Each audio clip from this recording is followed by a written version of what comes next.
de Gestión de Riesgos, Jorge Carrillo. A propósito, en la capital de la República se realiza desde el 26 de agosto esta reunión sobre observación satelital de la Tierra. Y llama la atención el nombre. Bueno, está aquí la autoridad para indicarnos, porque es bien sabido que obviamente hoy en día todos los registros se lo hacen desde el espacio. De pronto habrá alguna particularidad a destacar. ¿Cómo está, señor secretario? Y coméntenos. Sí, ¿cómo le va, Enrique? ¿Cómo le va a todos los que nos escuchan por I99? Efectivamente, desde el día hoy, desde el lunes, desde hoy, 26 de agosto, pues hasta el 30 de este mes, vamos a tener en la ciudad de Quito, de hecho ya se está desarrollando, ya ha comenzado a llegar las delegaciones de otros países, lo que se conoce como amerigeo, y se preguntará, pues, la ciudadanía, pues, ¿qué es esto del amerigeo y por qué es tan importante para nuestro país? Pues bien, gran parte del problema que ha sufrido nuestro país en gestión de riesgos es desconocer o tener datos exactos y datos tecnológicos acerca del conocimiento del riesgo, de los mapas, de las zonas vulnerables.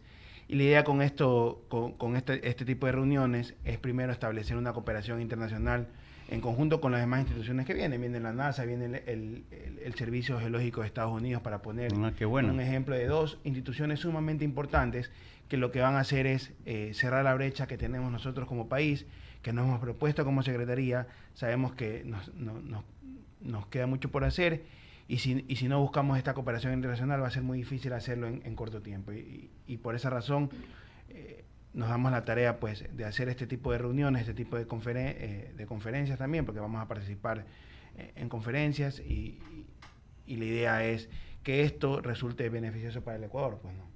Desde luego, y entiendo que esta cita es de carácter internacional, pues ha nombrado ya instituciones importantes a nivel mundial, pero va enfocado, dirigido, al menos es el conocimiento que tengo, hacia lo que estamos combatiendo hoy día en el planeta, y es este cambio climático. Si bien antes no se contaba con toda la tecnología, ¿no? Y nos dejamos llevar a veces por manifestaciones de naturaleza o por secuencias, si se quiere, en el clima, ¿no? Hay hechos que ya son de pronto cíclicos, el fenómeno del niño, el fenómeno de la niña y otros como tal. Ahora entiendo que se busca mucha más precisión a través de, claro, de toda la tecnología que tenemos hoy en día. ¿Qué países participan? Además de las instituciones que ya se han nombrado, ¿no? A ver, sí, efectivamente, a ver, gran parte del problema fundamental es que no hemos tratado todas las etapas del riesgo como se debe.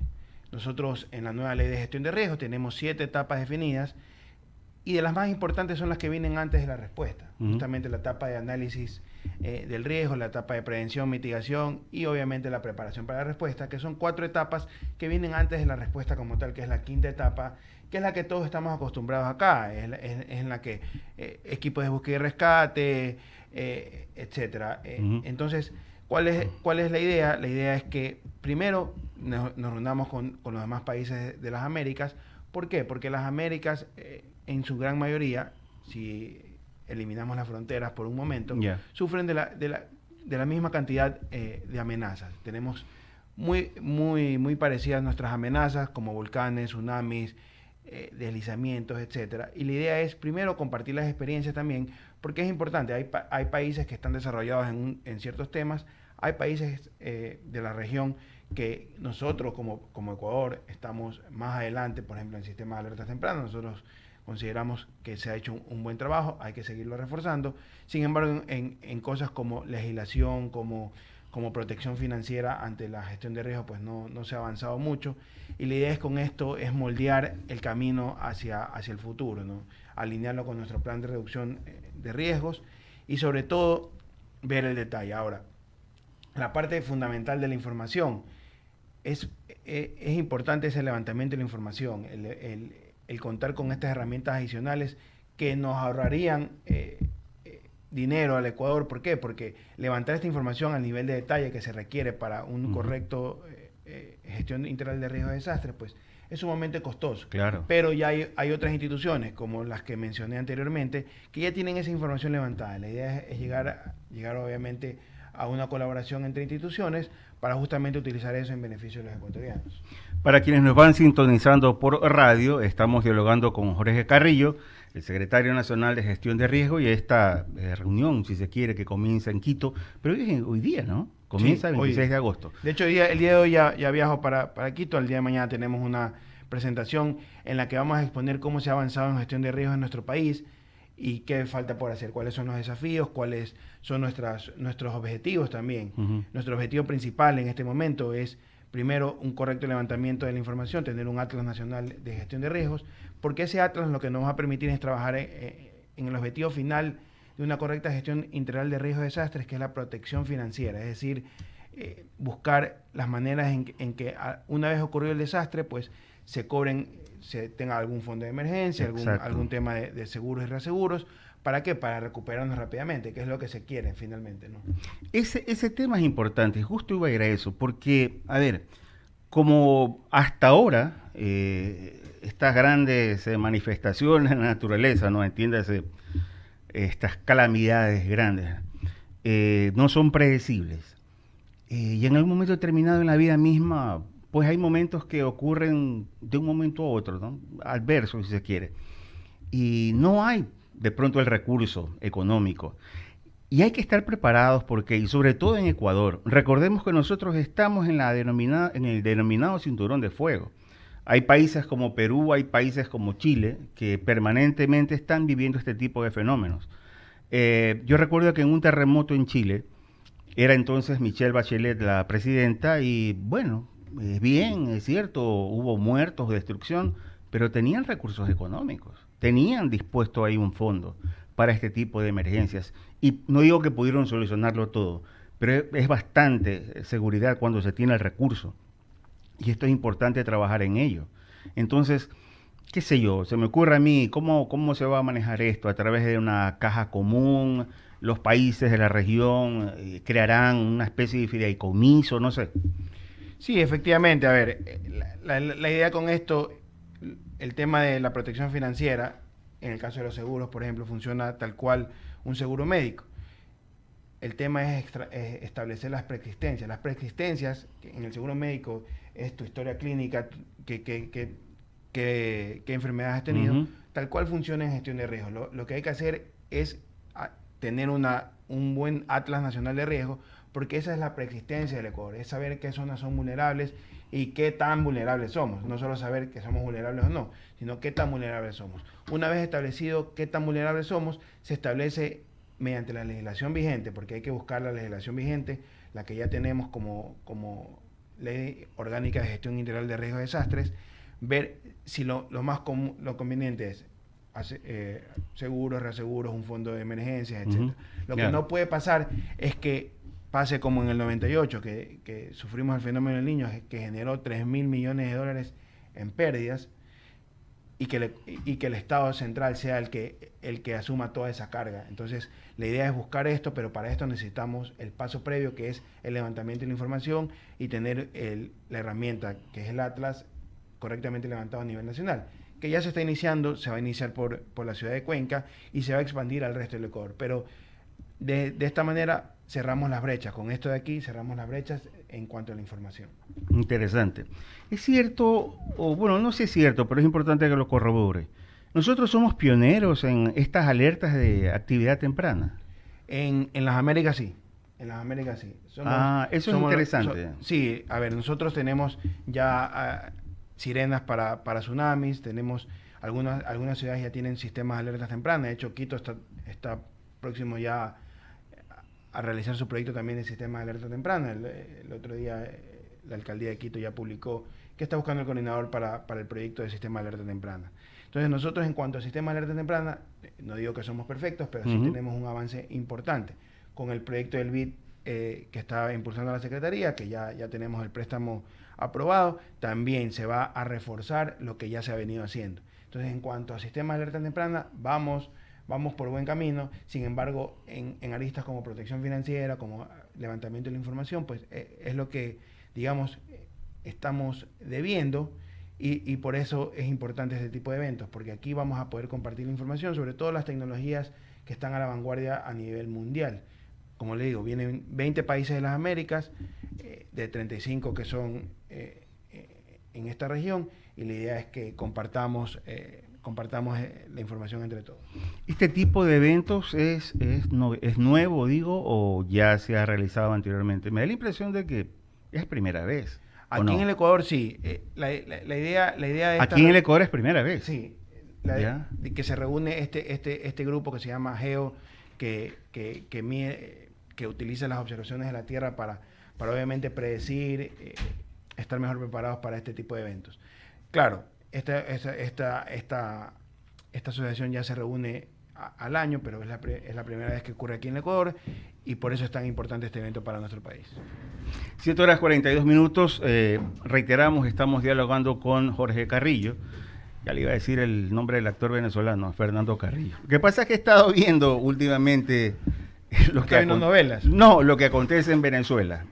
Entonces, en fin, bueno, Jorge Carrillo es el secretario nacional de gestión de riesgo y estamos dialogando sobre esta cumbre sobre observación satelital de la Tierra. Y Jorge, en estos momentos, bueno, Ecuador, no voy a entrar en polémicas, hubiese sido, favorable tener un sistema de observación satelital propio.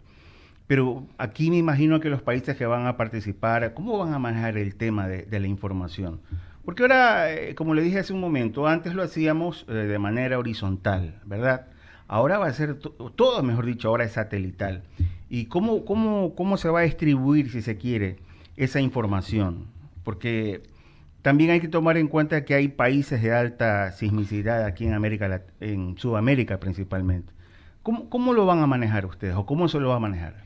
Bueno, justamente uno de los objetivos aquí es establecer este tipo de vínculos en la información que se genera, por ejemplo, en Perú y en Colombia, no solo en cuanto a sismos, porque, bueno, los sismos sí son una amenaza natural latente en nuestro país y en la región, pero también temas climatológicos, temas de mareas, temas para predicción de fenómenos del Niño. Usted sabe que, por ejemplo, en cuanto a predicción del fenómeno del Niño, a nosotros nos hace falta bastantes sensores en nuestras costas. Nosotros, ¿cómo predecimos o cómo se predice en el Ecuador el fenómeno del Niño? Pues, para poner un ejemplo sencillo, nosotros usamos datos de las boyas de Perú y las boyas tenemos una boya cerca de Galápagos y una boya en Colombia, ¿no?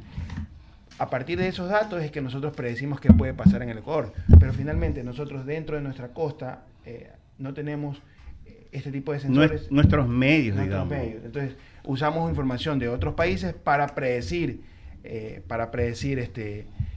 tema, por ejemplo, el fenómeno del Niño. La idea es seguir colaborando con ellos y obviamente nosotros a partir del proyecto BitSat que estamos realizando nosotros, pues vamos a fortalecer con el INOCAR ese tipo de predicciones y asimismo con el Instituto Geofísico, con las demás organizaciones técnico-científicas para fortalecer el monitoreo a nivel nacional. Antes de darle paso al abogado Ramiro Cepeda, quien ya se incorpora a este espacio, una más de mi parte, Jorge. ¿Tienen ustedes algún plazo como para tener ya constituido este proyecto? ¿O se han puesto una meta a corto plazo, mediano plazo, largo plazo? ¿Cómo lo van a hacer? Bueno, en cuanto al fortalecimiento total de los sistemas de alerta temprana, nos hemos propuesto un plazo de 4 años, tiene un plazo de 4 años, y para cumplir con el plan de reducción de riesgo a nivel nacional, se tiene el plan hasta el 2030. La idea es que, obviamente, año a año se van midiendo pues, los progresos mediante indicadores que nos indican las Naciones Unidas, y la idea es que en el 2030, pues, obviamente se encuentre fortalecido nuestro país en cuanto a gestión de riesgos. Correcto. Ramiro, ¿cómo estás? Buenos días. ¿Qué fue, Bolito? Buenos días, Jorge, ¿qué tal? Sea usted bienvenido. Más que predecir es anticipar, ¿verdad? Así es. Porque los insumos que dan información en la cual uno puede hacer una proyección de lo que estos fenómenos o de estas variables climatológicas pueden ocasionar en el medio ambiente. ¿Estamos de acuerdo? Así es. Ya. Entonces, en este entorno, lo que le acabo de escuchar en la respuesta es que Ecuador se ancla en los medios tecnológicos de los países vecinos.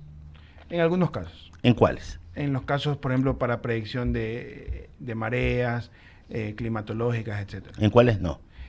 Por ejemplo, nosotros tenemos nuestro propio sistema de alerta temprana ante tsunamis. Ya. Eso es algo importante. Nosotros poseemos nuestro propio sistema de alerta temprana para tsunamis, también tenemos monitoreos de los sismos, de los volcanes, etcétera. Entonces en eso sí somos, estamos un paso adelante y aquí agradezco al Instituto Geofísico que hace un trabajo magnífico en cuanto a sismos y en cuanto a volcanes. A ver, vamos hablando de los tsunamis. Los tsunamis generalmente se generan por movimientos telúricos en el fondo del mar y esos repercuten en las costas de los países. Entonces esa alerta es cuando se ha generado una situación complicada en alguna otra parte y el oleaje viene hacia nuestro país. ¿Qué nivel de respuesta tenemos? ¿Qué tiempo de respuesta tenemos? Todo depende del lugar donde ocurre el movimiento, donde ocurre el deslizamiento, porque el tsunami no solo ocurre por un movimiento sísmico, sino también por un deslizamiento marino. Ilústrenos, por favor. Claro, por ejemplo, cuando ocurre un deslizamiento marino, eso generan ondas que viajan hacia el Ecuador. Y la idea es que nosotros tenemos sensores en la costa ecuatoriana, y obviamente lejos de la costa ecuatoriana, que nos permiten un tiempo de respuesta dependiendo de la distancia del sismo, en algunos casos 3 horas, 2 horas, 1 hora, dependiendo de dónde ocurre. Deslizamiento marino, un poco grafíquemelo, eso ya no es un terremoto submarino, no, sino es que se mueve alguna placa por debajo del océano, ¿o cómo es? No, un deslizamiento marino, recordemos que bajo la superficie del mar existen también cordilleras, existen también relieves submarinos. Entonces funciona tal cual un deslizamiento en la superficie, que es un movimiento de masa producto de la pendiente que tiene el terreno. Entonces, asimismo, debajo del mar existen también relieves en el que si ocurre algún deslizamiento, esa liberación de energía que es el deslizamiento, pues puede producir tsunamis en el Ecuador. Vamos al tema de los volcanes. Ecuador es una zona sísmica, está en el cinturón del Pacífico Sur, que es altamente sísmico y con actividades volcánicas. En el Ecuador, ¿cuántos volcanes activos hay? 3 volcanes activos. ¿Qué son? El Sangay y el... Bueno, tranquilo, no es que le estoy tomando lección, sino que quería saber un poco para determinar el radio de influencia y la protección que ustedes como gestión de riesgos deben de tener a esa zona, porque si están activos en cualquier momento pueden ocasionar un desastre. ¿Están activados este tipo de información hacia las áreas de influencia? Claro, por supuesto. Nosotros tenemos un constante monitoreo.